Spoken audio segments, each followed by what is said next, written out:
How to live life like a celebrity. Look, there's so many negative things about celebrities out there. We're actually going to flip the script, put this thing on its head, and actually tell you some of the great things that celebrities are doing today.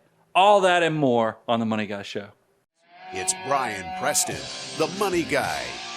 Yeah, Brian, so I say this every week. I'm so excited about this show, but I really am so excited about this one because we have done celebrity shows in the past. Yeah. And one of the things we've done in the past, we've kind of picked on some celebrities. We do. We've kind of talked about how easy. they sort of screw things up. And we said, you know what, this time, I mean, don't get me wrong, we're still going to pick on some celebrities, but we're also going to talk about some celebrity things that might be something you want to take to heart so that you can live a better financial life and make better financial decisions. Well, I look at, I mean, I'm in this new pop culture thing that I'm doing. You know, now that I have Amazon Prime, Netflix, I find myself, and maybe this just is me looking, I used to watch my dad watching all these World War II movies. Right. And I'm like, what is he doing? Why does he watch all these old movies?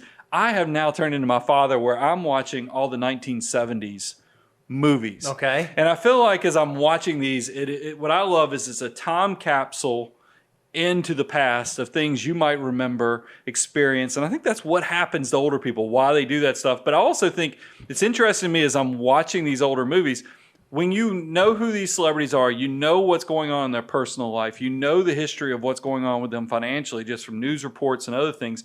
Celebrities in their own little way are the canaries in the coal mine of what's going on in our current time period. Right. So it's interesting. I mean, you're right. We pick on them on negative stuff because we all, I mean, what was it, 20 years ago? And I'm not trying to pick on MC because, you know, he's recovered now and he's doing commercials for, you know, the stick 'em up stuff, the hang pictures.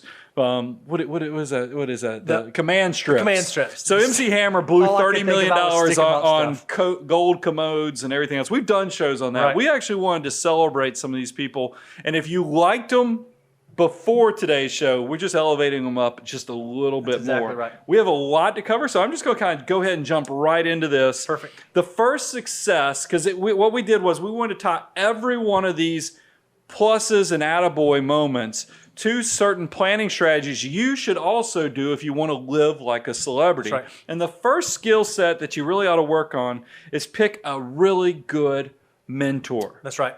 You know, because here's what, and I want to go ahead. Do you want to go ahead and set the table so that we could go ahead and get people to start guessing so you can read out? So we've come up with some big topics that are going to kind of reflect some decisions that celebrities made. Well, what we thought would be really fun is we're going to put up here a quote or something that describes this person. And in the live YouTube chat, I want to see if you guys can come up with who we're talking about. So it'll be on the screen. You'll get to see a quote. We'll talk a little bit about the concept. And while we're doing that, we want you guys to see if you can guess who the celebrity that makes this decision is that we're talking about. And we got tremendous cash and rewards paid by no one. Paid by no one, that's right. So go ahead. It's just the public recognition. But let's jump into what is as Bo pulls up the quote, but here's why we think a big mentor is very powerful. You want to get a leg up. You want to kind of know what's going on. You don't want to reinvent the wheel. I think a big part of why it's good to find somebody to kind of help you out and learn the ropes is it is hard to go pave that road all by yourself. That's right. However, if somebody's already been before you, they've already raked out all the stuff, they've cut the trees that might be in your path. Yep. Now you can go and walk in their footsteps. And some of the most successful people we work with actually were not the creators or founders. They're actually the people that followed second tier and were able to take over the work that was already being created. We talked about it 1,000 times, Brian. One of the greatest ways for us to learn is to learn from our mistakes. I say it all the time. I love getting to watch a lot of the things that you've done ahead of me. And rather than me going through the pain of learning from my own mistakes, I get to learn from your mistakes. And I think that is what it means to set up a good mentorship type relationship so that you can see those things. That is the worst and best compliment you could have provided. That, you know, by the way, you did that at lunch today. You told me, I used to look at what you're doing and think, he's doing it all wrong. But now that you have two children, you're like, I completely get it. So it is one of those things. So definitely focus on that. And here's the thing, 10,000 hours. This is the other part. We think if you get a good mentor and you get a mentor that's a virtuoso or somebody who's really good in their career path, this could really set you up that you could learn from them and get those good habits. And we even do this in our own business and industry. Exactly right. I mean, I know I had a mentor that helped me out with a lot of planning strategies and the ways to grow the firm initially. Yep. And hopefully we're paying it forward with people who reach out to us as we That's speak. exactly right. So who is this? In addition to a lot of other talents, he has a money mind. He gets stuff. Now, look, you guys got the game kind of wrong because a bunch of folks are saying Warren Buffett, and I went, no, obviously Warren Buffett said this. We're asking, who's he talking about? Who was Warren Buffett talking about? And we do have Scooter actually came through with the answer. Good job, Scooter. It is actually Mr. LeBron James. Now, we all know LeBron, King James, is, he's known for his basketball prowess. But what y'all don't know is he wants to be equally known as a businessman, entrepreneur, as he is on the court. And I think that's a pretty cool thing. He's also done some great things with charitably. He opened up a school titled I Promise School. Some awesome, if you haven't looked at that on the internet, go check out some of the things he created for that school. Powerful stuff. If you want to go just get some real quick snippets, he had a stake in Beats by Dre. He invested in Blaze Pizza. He had a minority stake in Liverpool, the soccer club. His deal with Nike, I think this is true, it was the largest deal ever penned, and they estimate that it's worth over $1 billion. Eventually, over time, it will be, because LeBron right now is worth about $500 million. That's right. But and if you think about it, I think his salary from the NBA has only been about $250 million. So he's got some money in the bank from some of these endeavors that he's working on. So I want to transition to the next mentor moment. And I thought this was a powerful one. I can't wait to show you this one because I know this means a lot for Bo, because this is why every time we go to a restaurant and they serve sweet potato, I think of Bo Hansen for this specific person. But in seriousness, he did reach a point in his career that it's just things weren't going the way they were. He needed to have a refresh. And if it wasn't for this mentor, he might not have gotten and turned into the person he was. That's right. So the quote is, at 25, he offered me the bare minimum WWE contract. This would be a huge hint right there. To this day, Vince is one of my greatest mentors and trusted advisors. So the question we have is, who is the person that is saying this thing? And so far, nobody's got it. You got to be kidding me! The whole room should know who this one is. I would think so, but again, you got to think about. We used to watch this. Maybe not a lot of folks used to watch this sport. Can I say sport? It's sport. Oh, right? Look, it's all over. I see. Look, it's blowing there we go. in now. There we go. So give one of those a shout out. Yeah. So Scooter got it. Matt got it. Tim got it. Ron got it. Huda got it. And OB, Google is your friend. You can't Google these quotes. If you're Googling quotes, you're cheating. Keep it going, because I want to tell the story. This is actually The Rock, Mr. Dwayne Johnson. He's talking about, obviously, the president of the WWE. Vince McMahon. Here's one of the things. I know Vince McMahon can be a polarizing figure. Maybe I just think he's polarizing because I remember back when he played a villain back on WWE. But the thing that I think is interesting is that in preparation for the show, I was wondering, how did the Dwayne Johnson go from doing roles like the Tooth Fairy to now he is the highest earning actor in Hollywood? And I feel like every single movie he does now breaks box office records. I mean, he is the guy. So the answer, though, is this right here, is that Dwayne Johnson says that it was around 2010, 2011, he felt like his career was starting to stagnate. And I think Tooth Fairy really was the straw that broke the camel's back. And his current management team was lining up all this stuff, and then he was thinking about, because it was going so bad, he's like, I'm just going to go back to what I know. I'm going to go back to wrestling. His management team was like, don't go do that. That's not the right move. So he went back and he wrestled for, I don't know what event he did. And that while he was there, he was talking to Vince McMahon, and Vince McMahon goes, you got to shake it up. You got to change. You got to change the management staff, get some fresh influences in there, and let's see if we can change direction with what's going on. That recommendation of the management change, he's working with those same people still, and that's why he is the highest paid guy. So exactly right. Vince McMahon was the one that changed the direction. He owns a little bit of The Rock's success, which is kind of a crazy way to think about it. So it's kind of cool that worked out the way it did. So I want to kind of then transition from, after we talk about Vince McMahon and having a mentor, we told you how powerful that is. The next skill set that I think you can learn from celebrities is the power of a side hustle. Yep. And the reason we think the power of a side hustle is, it cracks me up when I hear this term. Side hustles is something that's probably only been around, 5-7 years that you see that out there. You're talking about the term. Yeah, side hustle. Yeah, it's a relatively new thing that people say. Yeah, it's been around forever, guys. That's right. When you hear people, like you go watch the Jeffersons, like George Jefferson, he's like, I had 2 or 3 jobs. You know, it's just people I worked 2 or 3 jobs. And, you know, when they talk about they had 2 or 3 jobs, they walked 7 miles in the snow uphill to pay bills and stuff. Right. They're talking about all the side hustles because only one of them was their real job. The other things were just the second and third jobs or side hustles that they were doing. And here's what I like about side hustles.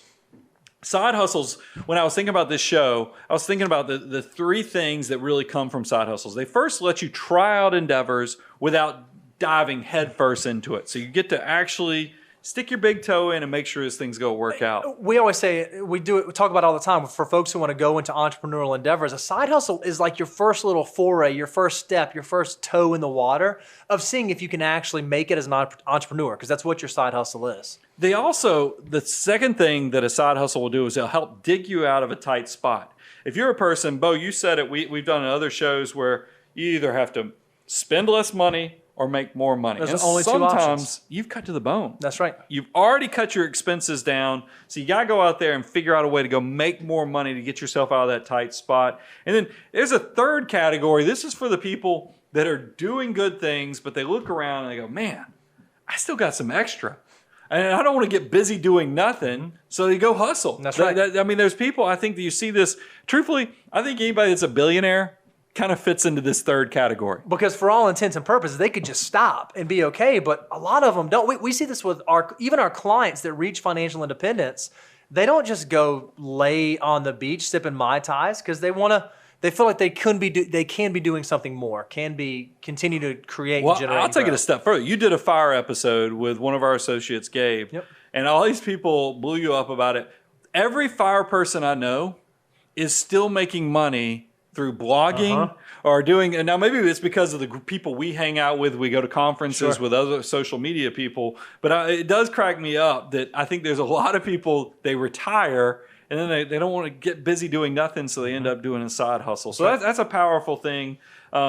We kind of resemble this in some ways, because I know that when I started my first company in 2002, I had lots of time, very few clients, but I had this skill set of reviewing tax returns because I had been doing tax preparation for a number of years. So I went to some local CPA firms and asked, hey, do you need somebody to review tax returns or even prepare tax returns during tax season? They're like, sure. I didn't waste that talent that I had. I made it work. Bo, I know you've had some experience with doing side hustles too. I mean, it's... Yeah, I think even this podcast, right? Yeah. I mean, even this thing that we get to do, it started as just a passion project. It's a way to educate and get information out there, not really understanding I guess I'll say the enterprise that it's turned into. You know, it started as something kind of on the side. That started as a passion project that's side hustle that's turned into something with purpose. Yep. So we were thinking about who's a celebrity that has like a really great illustration of the ability to side hustle and do that. And so here's the quote that this person said. They said, there is no key to success. Be humble, hungry, and be the hardest worker in the room. And so this person actually talked a little bit about what was motivating to them, what kind of kept them moving, kept them going. And I'm going to go and read the other quote while you guys are guessing on who said this. Now, he said, we were living in an efficiency. I guess that's like... it means a studio apartment. We're living in efficiency that costs $120 a week. We come home and there's a padlock on the door and an eviction notice. My mom starts bawling. She just started crying and breaking down. Where are we going to live? What are we going to do? This person used that to be the motivation to cause them to say, okay, even though I've had some success, I'm not going to stop there. I am going to side hustle, and I am going to be the hardest worker in the room at all times, always. I'm sure we have a gazillion people that know this one too. I've got a few Jay Leno guesses, one Arnold guess, but Jeff is the one who got. It's not a show unless we mention The Rock twice. So this is number 2. Now he looks a little more modern here, but the big thing I liked about this, I actually had Daniel go pull a second photo because I wanted specifically that shirt because he wears it all the time. It's a shirt that says "Rent Due." It is tied into that moment that Bo talked about, that it broke his heart to watch his mom be evicted out of the house, and he just never, ever wanted to face that. So he uses the term rent due to be the hardest working person in the room. I think that every person out there, you got to figure out what is the fire that keeps you focused and driven. We did a show that's coming out next week, Bo, on talking about who's successful. And we talked about how it is amazing, especially with entrepreneurs, that a large percentage of entrepreneurs have actually failed at least once before they hit the idea that actually worked for them. So there's always going to be something that works against you. You just have to figure out how to turn that into rocket fuel for your future. Sharing personal things happen. My dad was laid off when I was a teenager. Yep. That has always hung with me, to watch somebody get laid off and see our whole family life change, lose a lot of money, lose company cars, and then it's just it shakes you to your core. You have your own things. Yeah, growing up as a child, we grew up in poverty, like living in a trailer, no electricity, no water, poverty, having houses foreclosed on, cars. I think a lot of the reason that I have the drive now to go out there and be successful and do the things that we're doing business-wise is because I remember that, and that's my motivation, that I don't ever want to go back there, and even more than that, I don't want my kids to ever experience that. So it's just a matter of remembering what's that thing that's causing you to keep hustling the way that you do.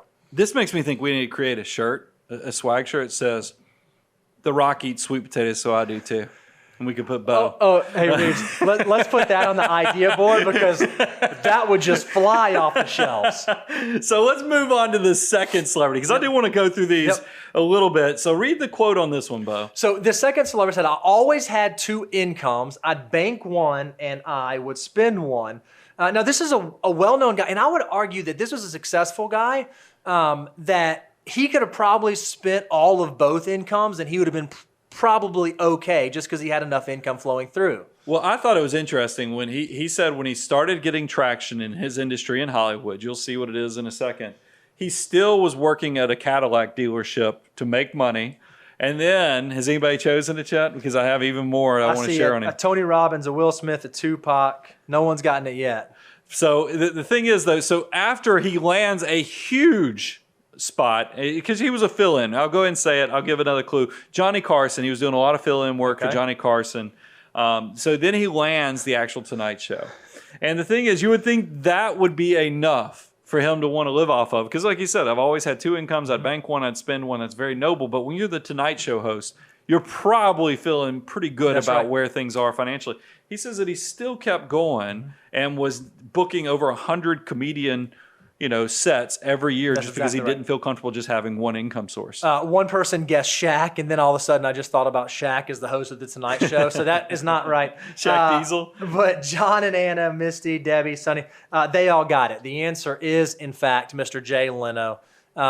He was someone who he kept the side hustle going, and he made sure that he saved accordingly. I think it's interesting. He's known for all the cars because you have Jay's Garage and the TV shows, but he obviously, before he was just rolling in abundance, there was some hungriness that kept him feeling like he needed two jobs. I think that's powerful. The next one, here's another celebrity, kind of interesting.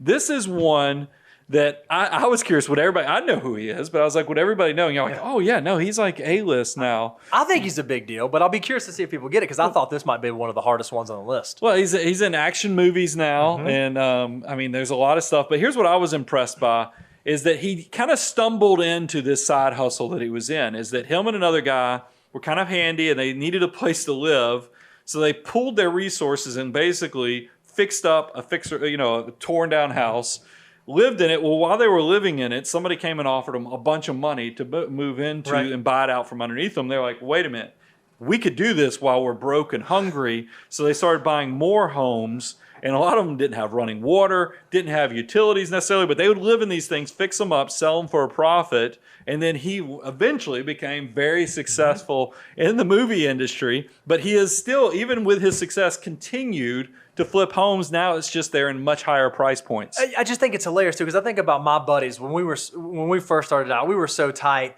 I probably would have thought, oh, I'm just going to go buy this beater of a house and we'll rehab it and make it. He would have been awful. That would have been so kudos to this guy for actually, we talk about one of the reasons we don't love rental property a ton is because we're not the most handy guys in the world. Yeah. This guy was actually living in it and proving it as he went. That just kind of blows my mind. So we have a few guesses here. Bruce Willis, negative ghostwriter. Harrison Ford, not. Actually, he was a carpenter though, so that's a good. That's actually a good guess. Okay. Wahlberg. I don't know if he means Mark or Donnie, but either way, it's not right. We have a Matthew McConaughey, spelled very interestingly. All right. That's not right. Scooter came up with Vanilla Ice. I do think Vanilla Ice does that, but that's not who this is. The person that we are actually... Yeah. What action movies has Vanilla Ice been in? Okay, that's... Teenage Mutant Ninja Turtles. Keep going there. Go ahead. What a solid plot. Because this one might be too obscure. So the actual actor is Jeremy Renner. He plays Hawkeye. He was in the Bourne movies.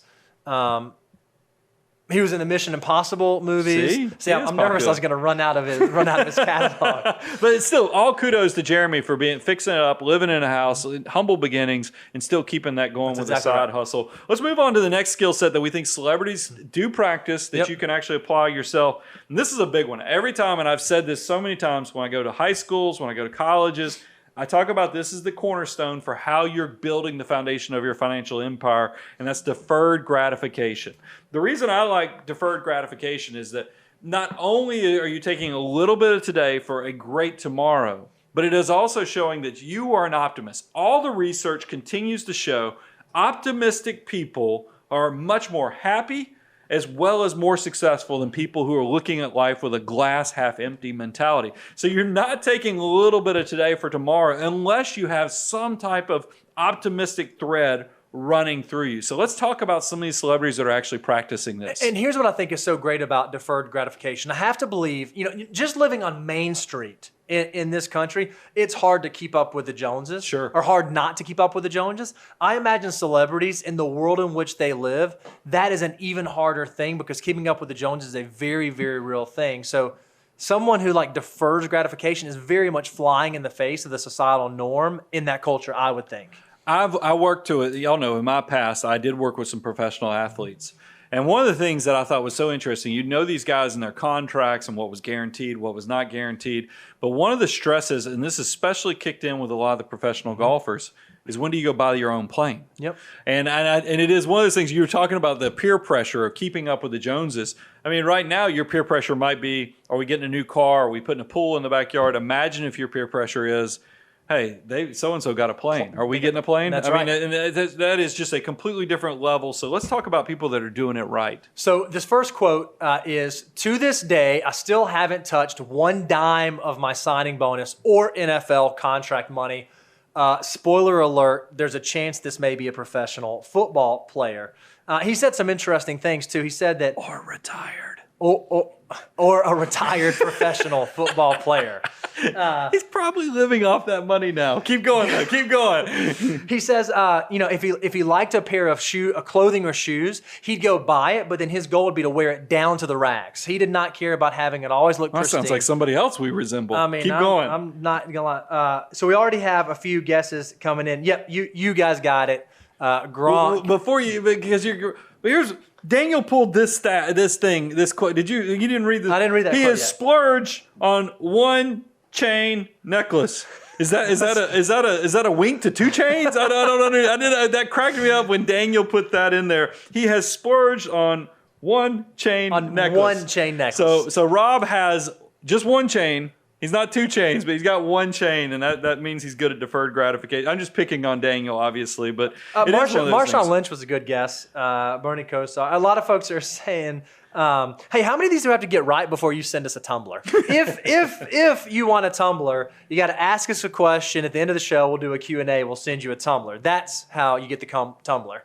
So I want to move on from Rob because there is another athlete. I don't mind sharing the next one's an athlete. And I love how this story kind of played out. It's because there was a group. Here, go ahead and share this, and then we have a cool story about this. So this his quote was, "It keeps me grounded where I came from and all the hard work for me to get to this point." That's this quote from this guy. So he's, and I don't mind sharing, he's a running back. And I'm going to go ahead and tell you what's going on in the background so you can guess this, because I think this one might be a little obscure too. It's just that I took a personal interest in this when I saw what was going on. Is that this athlete was driving around the same car I think he got from a preacher in high school. Okay. They bought for $2 from his preacher. And he's got an NFL contract, making money, and still driving his car. Well, there was a group of dealers, Mazda dealers in the area that found out in the DC area, found out that he's driving around in this old car, and they loved the fact that he's still driving the same Mazda. They actually helped him rejuvenate and basically turn this old beat up 1991 Mazda into a brand new car. And we have an actual picture. That's right. I don't know if anybody has a guess on who this person is, we might have to just reveal it. But it's a great story. Okay, just got another question, another guess on Beast Mode. Marshawn Lynch. It's not Marshawn Lynch. That would have been a good guess. And I just think. So now you have to tell me if you remember this. Do you remember the show on MTV that Exhibit used to did called Pimp My Ride? I do. I'm just thinking about like this 1991 Mazda rolling up to get pimped by these local I just think that's hilarious. They actually made it more factory though. It didn't have Exhibit, putting in big stuff in the back, woofers and everything else. It was pretty basic. But still, let's go ahead and tell them who it is and show the picture. So a lot of guesses are Adrian Peterson, AP. It's actually Alfred Morris. But look at that car. The car is beautiful now. I mean, it looks brand new. So I don't know. Hopefully, Alfred's still driving because this article came out. But go out there and look at some of the pictures. We might even put some links out there because we found them. But I remember that from a few years ago. I do think it's worth mentioning. We just talked about 2 NFL players. The average NFL career is only 3.3 years. Mm-hmm. Our running backs, like Alfred, is even less. It's only 2.6 years. The median career earnings, so that's not average, which is skewed by the people at the top. Median is probably much more appropriate. Earnings is around $3 million. So you can quickly see that, yes, these people come into windfalls. It's for a very short period of time, but these opportunities go away. So if you're not practicing deferred gratification or good life choices, you too, with your own finances, you might you receive an inheritance, you receive an insurance settlement, some cash payment, a year-end bonus. Mm-hmm. You have to think like somebody you don't know. There's no guarantee you're getting this money, so you better practice deferred gratification to save a little bit today for a great tomorrow, and it's really powerful. Exactly right. So, okay, we're taking off our nice guy hat. We're back to picking on celebrities. Okay. Because now it's time to flip the script, and we want to share mistakes. These are concepts that celebrities continue to make these mistakes, as well as, remember, they're the canaries in the coal mines, that we see average citizens making the exact same mistakes. So we want you to learn from these mix-ups. There's no quotes, so everybody in the live stream can kind of take a deep breath, stand at ease. Now you can just sit back and enjoy what we're about to share. And I want to reiterate something that you just said. Every one of the mistakes we're about to share is a mistake that you can make, even if you're not a celebrity, even if you don't sign a contract, even if you don't make millions of dollars a year. These are all mistakes that we actually see people make, that we have listeners, we have readers, we have folks reaching out. We see these things happen. So it's not just celebrities, they're just great examples of them. The celebrities get embarrassed because it makes it in the press. Mm-hmm. Your family just has to deal with this stuff. Right. So let's just make sure we do it right. So the first one is not accounting for risk. Yep. Man, this comes in many forms. I mean, I got to tell you, think about all the things that be going on in your life. And I think there's teachable moments with each one of these celebrities. Yep. I think, and here's what I think is really interesting is that we forget that just as our life circumstances change, so too do the risks that we face. Your risks when you're a 20, 21, 22, 23-year-old are very different than when you're a 40, 41, 42, 43-year-old. And if you're not accounting for that, like some of these celebrities, you're going to kind of leave yourself really exposed out there, and it's going to be maybe a tragic thing for your family and the folks that you care about. So the first one, Bo, because I want to go through these and make sure we give them all enough attention. Yep. Aretha Franklin. That's right. She died without a will. Mm-hmm. That one, and we also know like Prince. Mm-hmm. That was I've done a show talking about the Purple Rain estate plan and how Prince, genius, Aretha Franklin, so talented. But they left behind their legacy after building so much is that they leave behind estate plans that just aren't complete. That's right. Their family members are left picking up the pieces. Just because I know how people fight over the sentimental stuff. It's not always just the money assets. It's also the sentimental stuff. And somebody who's world-class like Aretha Franklin or Prince, that there's just things that people are having trouble divvying this stuff up. And one of the reasons whenever we sit down with someone, and maybe they have a complicated situation, they have either unique assets or they have mixed families, we say, okay, well, why haven't you done this yet? And you're just like, I don't know. It's so hard and it's complicated. I don't want to have the conversation. The thing that we always say is if it's really difficult for you to have the conversation on this side of the grave, imagine how much more difficult it's going to be for your loved ones to try to figure out what your wishes were or what the things you wanted to accomplish were. So it's just important, especially if you're someone who has resources or things that might be complicated for your heirs, you need to make sure that you have a proper estate plan in place. The next one breaks my heart because it ties into this whole estate concept. This is Heath Ledger. Heath Ledger, we all know, tragically passed away.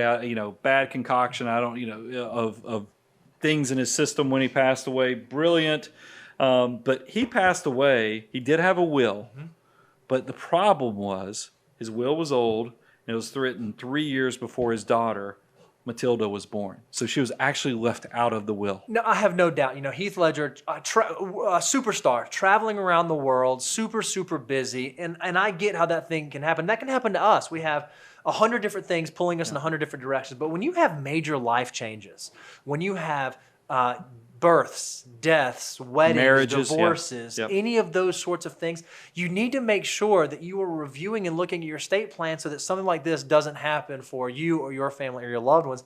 Because I can almost assure you that his intention was not to leave his daughter out of his will. And the other thing is we do this, when you call and we talk to you or we send questionnaires to you, we're going to find out if you have kids. One of the first things we do want to know, do you have wills? That's right. Do you have life insurance? This is the type of stuff that if you have children, you got to make sure there's some path forward for them on who's going to take care of them so you don't leave family members, with the state as well as your loved ones trying to figure out where things go. So both of those were errors of omission. They forgot to do something. Well, you can also not account for risk by errors of commission, things that you do that actually put you in a bad spot. This one's kind of funny because I can remember, this is when you get older, time moves so fast that it seems like this just happened, last year. Right. But you find out, no, that was a few years ago, and he's actually had some things happen since then. So, but this is 2016, just to walk y'all back through the memory portal.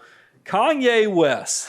Kanye, if y'all remember, he got on social media and was asking Mark Zuckerberg from Facebook for $53 million. Because you remember, this is, if you go back to 2016, now it's kind of interesting taking a look at the time, because I know Facebook's had some, public, concerns where people are upset about privacy and other things. But in 2016, booming. Everybody is like, man, I want to have the money that Mark Zuckerberg is just cranking. Well, Kanye not passing up an opportunity, seeing that he's struggling with $53 million of debt, was actually, I don't know if you call that panhandling when you're rich like Kanye is, but he was asking for a handout from Mark Zuckerberg. Now, I want to be careful because we try on the Money Guy Show to live in a judgment-free zone. We try not to make bad declarations to anyone, but I would go so far as to say that someone in Kanye West's position with the access to resources that Kanye West had, he probably should not have had a debt problem. He probably had graduated past the financial point where debt should have been an issue for this. So I see this as a big behavioral problem of him living way out ahead of his skis. Now, the rest of the story, as Paul Harvey would share, is that supposedly, because there was a big deal made with this brand that Kanye was trying to get up, with Adidas, has now put him in billionaire status. I mean, that's what I scratch my head a little bit, because you never know. Just like I tell you guys, you have to pay attention to the news like a tabloid. You kind of have to pay attention when people tell you their worth, when they publicly are disclosing what they're worth. I always scratch my head and go, are they really worth that? But it is a turnaround story, it seems like, where it went from $53 million in debt to where now he's turned things around. But at the end of the day, understand the risk. And that's why I want to talk about planning opportunities. You need to understand and know where you are in life so you can protect you and your family. And we've already kind of covered a lot of this. We're talking about estate planning. We're talking about life insurance. We're talking about disability, umbrella insurance. These are all the basics. And you need to know when you've won the game and you no longer need to cowboy up. There was probably a portion. Now, I'm glad Kanye's made it out on the other side. But I got to think with all the success he had previously, there might have been a point where he's like, okay, maybe I don't need to take this risk. Take some of that risk off of the table. So let's talk about the next huge mistake that celebrities make, but then we see this with normal people too, is living above your means. Oh man, I love the first one that we have on this list. Now, it's easy when you talk about living above your means. This is probably the easiest mistake for celebrities to make. And we picked on this, the athletes, the celebrity athletes, and the fact that talking about keeping up with the Joneses where you're buying planes and doing other things is probably a pressure. But we all experience, I told you, I'd done a show where I felt like high school was very materialistic. you go to college, and maybe my college experience was just unique because it was the grunge phase where everybody looked like they were homeless anyway in their flannel. But I felt like there wasn't a lot of comparison. You know, yes, they made me park my car out back because they didn't want to scare people away from the Ragalier. But, you know, but it was one of those things that I never felt you heard judged. that right. His Cavalier was called the Ragalier. That was not a misspeak. Here's what we know. My wife did not marry me for the money. You can just tell based upon what she saddled up to next to in college. But moving forward is that there are times where you need to make sure that, because as you get into adult life, I know as soon as I graduated college and, you know, moved into a neighborhood, it does feel like the measurement tool is back out again. Yep. I mean, and so that's one of those things you don't want to not plan ahead and get out ahead of your skis and live a fake life. And I love that this is the exact antithesis of the deferred gratification. Living above your means is actually accelerated gratification. You are now borrowing from your future self or stealing from your future self to enjoy today. It's just not a good place to be. And by the way, this next picture, I want to go ahead and pull it up. Kudos to Daniel for this one, because Nicolas Cage, and here's why because we just got back from FinCon, which was in Washington, D.C., and you see what Daniel pulled. This is all his doing. I'm going to steal the Declaration of Independence. Guys, here's a funny story, and I promise we'll go keep this thing moving. I asked Bo, have you ever been to Washington, D.C.? He goes, yeah, I think so. I think I've been to Washington, D.C. We're landing in the airplane into Washington Reagan Airport, and we're both peering out the window like we're, you know, little kids all excited because you can see the Washington Monument, you can see the Lincoln Memorial, you can see all kind of, and Bo looks at me and goes, nope. I haven't been to Washington, D.C. before, but I have definitely seen National Treasure at least 10 times. I think that's what was throwing me off. So to see this picture just makes me think about that, because you couldn't remember if you'd been to D.C. I literally thought that all of my recollection of Washington, D.C. was learned through National Treasure movies. I'm not proud of that. That's not something that I'm gonna put on the brochure. But I do think right here, this is a beautiful example. Nicolas Cage owed the IRS millions of dollars in back taxes. Do you know what that means? Nick was probably spending some money that wasn't really his. It actually belonged to Uncle Sam, and he decided, you know what, I'm just going to go ahead and spend this and buy things. Well, no. We got a list. 15 estates around the world, 2 private Bohemian islands, 2 albino cobra snakes, a shark and a crocodile, 2 European castles, a famed haunted house in New Orleans, a tombstone in New Orleans, and a few dinosaur skulls. What in the world was he thinking? Some of those seemed like, okay, an island, okay, I get that. But dinosaur skulls and this makes stealing the Declaration of Independence seem much more reasonable. When you read that list of things he wasted his money on, dinosaur skulls, that talking about impressing your friends. They talking about buying jets, guys. How many dinosaur skulls you got? You got a T-Rex skull? I got one of those. I mean, he's kicking it up a notch. But it is really one of those things. He did sue his fund manager, his money manager, for supposedly making bad decisions. But I'm sure his manager probably had Exhibit A, the dinosaur skull. Yeah, this probably wasn't me. That's another good example. Be careful of who you surround yourself with. We'll talk about that more in a second. Coming up. But I just think it's interesting. On the way down, and we have seen this with friends of ours, when things go bad and people start falling, they will reach to grab anyone that they can. It looks like Nicolas Cage seems like he may have done that even with his money manager. It's true. People will definitely start suing when they get in trouble. The next one, Melissa McCarthy. Hilarious.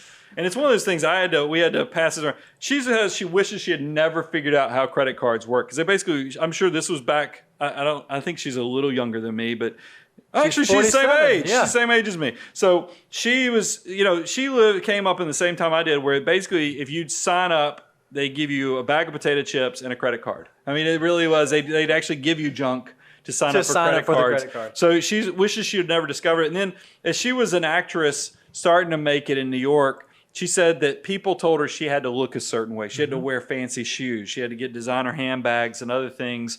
And it's that was those type of influences led her astray on what could happen with credit card debt. And I think that happens to a lot of normal people too. I mean, you see somebody that you look up to. I mean, we even have somebody who I consider a close friend, and he says that when he was coming up, in the insurance industry.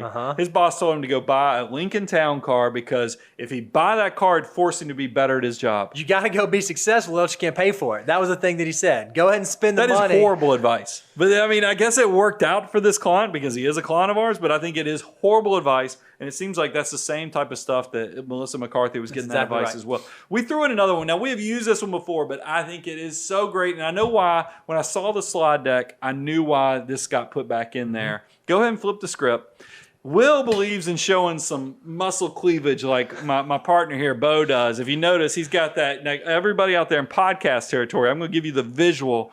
He's got his arms crossed, and he's pushing up his biceps. Look, you're not supposed to tell the trade secrets on how we get that. Bo does this. When y'all look at our thumbnail pictures on YouTube, I want you to notice how many times do we do some bicep cleavage. Reby, why is he calling me out right now? And people are going to go back and look now. So, but read the quote, Bo, because this one's a powerful one. So this is what Will says. So being famous and broke is a he used bad. Daniel, he knew this is a family combination. Show. You're still famous, and people recognize you, but they recognize you sitting next to him on the bus. I mean, if you haven't watched that YouTube video where he talks about how I became the Fresh Prince, it is spectacular. And it will walk you into the troubles of credit cards, of not paying your taxes, and just getting out. And exactly what this teachable moment is do not fake your life. That's exactly right. Just no reason to do that. You need to, stealth wealth is the key, because I promise it's going to get easier if you do that.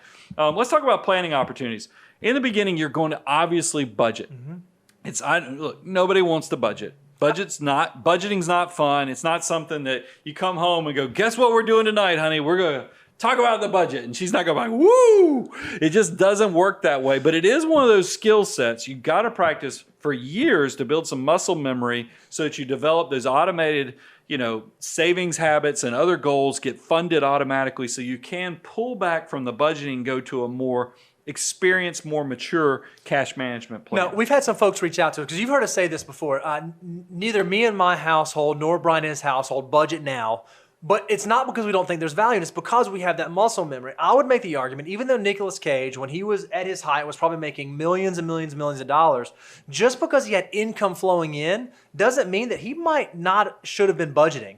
It's only once you've mastered that muscle memory that you can move on to a cash management plan. So don't just think just because you're in your 30s, 40s, 50s, if you've never done it before, it may be really good to start back at ground zero, work through doing a budget until you can graduate to that cash management plan. It's not just something for 20-year-olds to do. Well, tomorrow is no guarantee. That's right. mean, that's the thing is I think people who are making good incomes like a Nicolas Cage or even, somebody who's in a professional field, you think, man, I'm making this money. I'll make this money next year. I'll make it the year after next. And just life doesn't work that way. So that's where it goes back to that concept of deferred gratification. You got all these things definitely work together. Make sure you're marrying these concepts so you're not just one-sided. You're getting out of debt, but you're sacrificing here. All these things are supposed to work in conjunction with each other. So let's talk about, here's another mistake. And actually, this bleeds over into some of these people that have had lawsuits and other things. But here's a big one. Know who to let in your inner circle. Yeah, it's so interesting. Money is one of those taboo topics that people don't like to talk about. They don't like to really divulge. Yet somehow we end up letting folks who really have no merit influencing that part of our life step in and start influencing that part of our life. It just seems sort of crazy to me that's the way that it happens. And this is, we're talking about, go ahead and be as transparent as possible. CPAs, financial managers, advisors, all these things come in and they are going to care, but they're going to come in and help you. But the truth of the matter is, and this is what I have to tell small business owners all the time, no one is going to care about your financial well-being as much as you do. So there's nothing wrong with outsourcing and bringing in support advisors and people to tell you. But if you don't have some basic understanding of what's going on in your financial household, you are just ripe for the picking of getting taken advantage of or just being led astray. And one of the things that happens with us all the time is we'll have someone who reaches out to us and says, hey, I want you guys to help me with my financial planning. I just want to give you the money and you take it over. And we're always like, whoa, that's not actually the way that we work. We don't think that when we work with a client, we just take it over and we're in charge. What we try to do is we try to sit down next to our clients, help you design a plan that makes sense, that you understand, and then work through that. Because if you're someone who's not knowledgeable about what's going on, what the decisions are that are taking place in your financial situation and why it makes the most sense for you, you're setting yourself up that maybe you get hold of a crook, maybe a shyster gets in your inner circle, and it just doesn't end in a good place. So you have to be in the know. We say all the time, Brian, our best clients and some of our most fulfilling and favorite clients to work with are the educated clients who actually want to understand what they have going on. Yeah, and after we share some of these celebrity mistakes, we actually are going to give you some questions you ought to ask somebody that you let in that inner circle. So let's kind of jump into these. I thought this one was, I didn't realize it was going to be so relevant to what's going on right now, but the first one is actually Billy Joel. Now, man, I got to tell you, we had to work. Hold on, that's Billy Joel? We had to work long and hard to find this picture. And I want you to, remember how I told you I'm watching 70s movies now? Because I love, when he showed up to this photo shoot, they're like, oh, Billy, thank God you showed up with that leather jacket. Wait, do you have the half-burnt cigarette? Yes, cigarette on. This is going to work out just swimmingly well. So this picture is a time capsule. And look, we can pick on Billy for this looks ridiculous. But in a minute, I'm going to show you why it's all working. Yeah. But Billy Joel, because he let the wrong people in his inner circle, his manager, his former brother-in-law, siphoned supposedly $90 million from Billy Joel. The piano man's good at making money. He just wasn't good at keeping it at this time in his life. And I think he even said this about it. He said, I stayed away from it on purpose because I thought it would compromise my artistry. I didn't even want to get involved in that nerdy finance, inner stuff, because I just felt like I was a creative, I was an artist, I'd have someone else manage that. You just can't do that. When it comes to your personal finances, you already said it, Brian, no one is going to care about your situation more than you do. So you can't be someone who just buries your hand in the sand and completely ignores it. Now, the rest of the story is that because who knows if it was really $90 million, but I can tell you the rest of the story is he sued his former brother-in-law, and Weber ended up paying, and that's the brother-in-law, paid him $250,000 and then filed bankruptcy. So a lot of money lost because Billy Joel let the wrong person in his inner circle and wasn't paying attention to it. I think it's interesting. I just put this on there for my own entertainment. Well, and I'm going to go, I'm not a child of this generation. I don't even, what is it? Is that no, Billy Joel's a little bit, he's older than me. So, this is my childhood. Okay, and then, so it's not like I'm not a child of that generation. Like we went to school together. So when I saw this, I was like, oh my goodness, that's not the Billy. And you said to me like, whoa. No, this thing worked and I'll prove it to you. And I was like, okay, prove it. And by the way, Christy Brinkley, Dancing with the Stars premiered this week. And, she's still a very attractive person. I don't, she got hurt, daughter. Now, they're not still married. And by the way, it was not Christy Brinkley's brother that stole from Billy Joel. Billy Joel's been married a number of times. Just so you know, he was not done. After him and Christy Brinkley were done, he married again. He's moved on several other times. So I just want that to be. I can tell you some stories about that later when I did show prep. I know nothing about this. But it is one of those things. I took piano lessons all through my childhood. My mom should have shown me something like this. This would have been very motivating to definitely for you to pay actually attention. take piano a little anybody more who's seriously. Chevy Chase, Vacation, you know who Christy Brinkley is. So it's just part of my childhood. But the next one I want to talk about this is because this is Uma Thurman. She had somebody who actually got her. How many people have we heard talk about stories like Bernie Madoff and pyramid schemes? Poor Uma Thurman was actually. Here she is. She's successful at the pinnacle of her career, making good money, and she gets a financial advisor who puts her in a Ponzi scheme and then was actually using $7.5 million of her money for a Manhattan condo. Yeah, you even said Bernie Madoff. We could have used that example because there were so many people who got enamored with that. And we asked the question, how did so many smart people, wealthy people, intelligent people get just bamboozled by this guy? It's because they started believing something that's unrealistic. I think he said, every year I make 12% and I never lose any.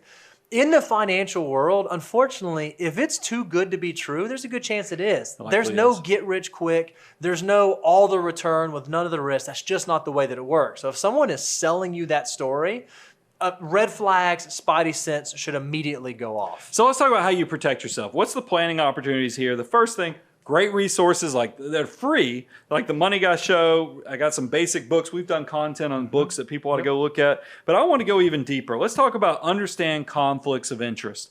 Because here's a few easy questions you can ask any financial advisor to make sure that you even should be working with these. So Bo, kind of walk us through a few of these. Yeah, and these are financial advisors you're currently working with or financial advisors you're thinking about hiring, and we'll just go through them. Question number 1, how do you get paid? It's okay to ask that question directly. I know it may seem rude and it may seem like inappropriate, but if you're going to pay someone for services, you want to understand how they charge their fees and what their fees are.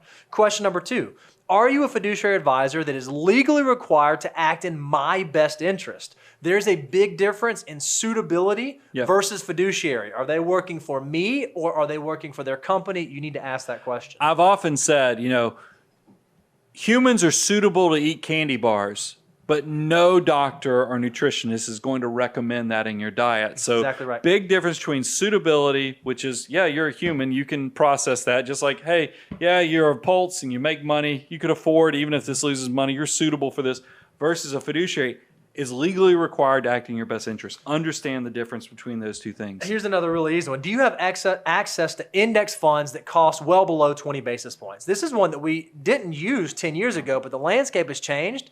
If your advisor doesn't have any really low cost index funds, ask them why. Hey, why don't I own that really low cost thing that I could own? Are there any indirect payments paid for products you work with? Meaning, if you recommend this product, is that company paying you something? Are you getting some sort of kickback? Here's another one. How long have you worked as an advisor? Is this a second, third, fourth, fifth career for this person and they just are getting into it because it's a default? Or is this someone who's actually dedicated to the craft and really wants to be doing it long term?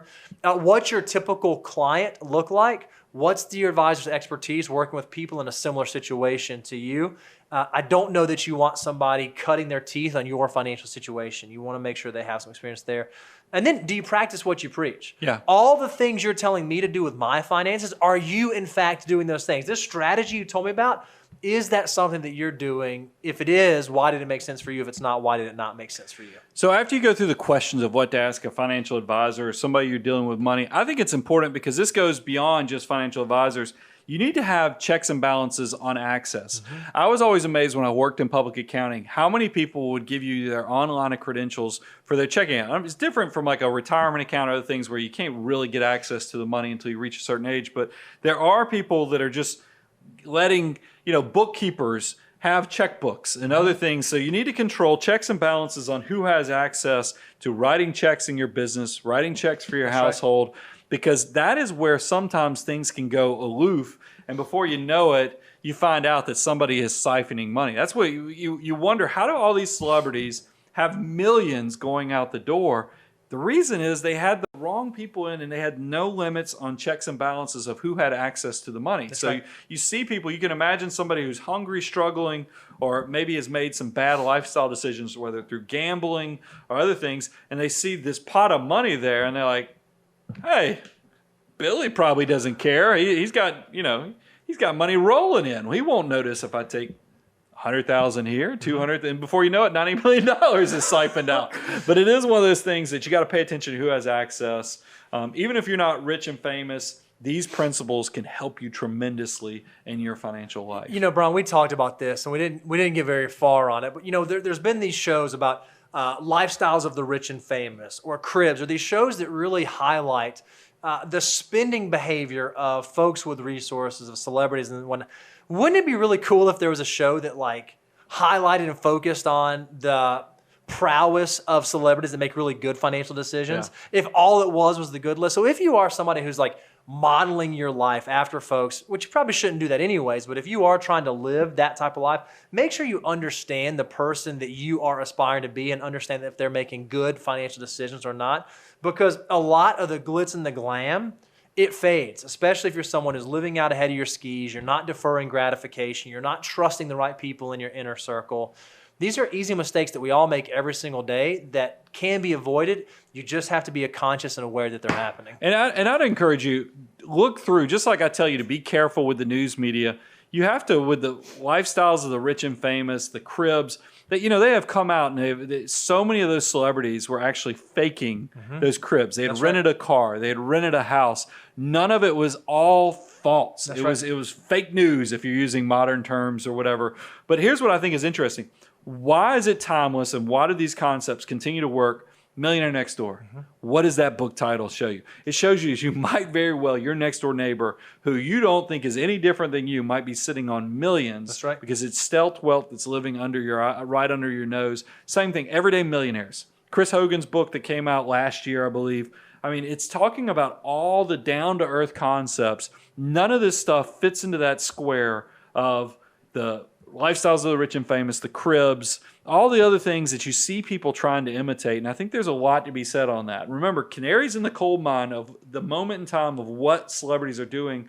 You just need to understand what brings you happiness, what's your why in life, and then just disconnect from the noise and the things that are going to lead you astray. So guys, if you like what we're doing here, we got a brand new thing that we're doing. If you go to moneyguy.com, after you sign up with your email address, I want you to go a deeper dive. We've got Daniel working with us. This is kind of a collaborative effort where we now have a blog post that's coming out right after this show's released on Friday titled, How Do Celebrities Go Broke? Right. And it's good. I mean, here's what, I don't know if I've bragged on Daniel enough in the fact that Daniel actually has a journalism degree and then he went back and got a financial planning degree. It's great having somebody who has a passion for writing as well as for also the good financial planning decisions that we do. A lot of exciting things going on within the show right now, guys. So if you want to check out the blog, see some of the written stuff we have out there, you can go to the website, moneyguy.com, or you can even click the link that's in the description of this very video. So if you're also letting that inner circle and who you're taking advice, we give you a whole list of questionnaires on what to ask a financial advisor. Guys, that is a great, maybe you're in the middle of that process or you'll use this as the nudge. It's going to make you think about, this is when we ask you to think about the abundance cycle. We love on you, give you all this free advice that you can hopefully load up, learn, listen, apply, grow, and then you're going to reach this level of success that you're going to say, I need somebody to help. I need a second opinion. That's when we want that abundance cycle to pay off, where you'll remember what's been going on the Money Guy Show for the last 14 years. If you're somebody out there listening on iTunes, iHeartRadio, Stitchers, any of the audio places, every other Tuesday night at 4:45 Central, we live stream this show. We have a live Q&A going on right now. As soon as we press stop recording on the actual podcast, we're going to hang out with the folks that are still in the live stream. We're going to actually answer their questions directly. So if that's something that you would find value in, you have questions you want us to answer, participate in the live stream, leave us your questions. You guys can go and let your questions start rolling in now. And if we pick your question and we think it's good, we'll even send you a tumbler. Money can't even buy these things. I mean, our money can buy them because we order them, but your money can't buy them because we don't sell them. So if you want a tumbler, leave us some questions, hang out for the Q&A, and we just love that you guys allow us to come into your inbox, come into your headphones, come on your computer screen. It's so fun that we get to hang out with you guys and do this show. Thanks so much. One last tidbit. Y'all go notice, this ticker's not turning over as much. It's not because of you guys. Even though I'm encouraging you, please go subscribe to our YouTube channel. They've changed the way the API works to where now I think YouTube is only going to update every 100 subscribers. So just so you know that when you're watching other channel content creators, they have changed the rules on us. So we're all adjusting, but I'd still use that moment. I'd love to turn over 100 people just as fast as we were turning over one person in the future. So thanks so much. I'm your host, Brian Preston, Mr. Bo Hansen. Money Guy team out.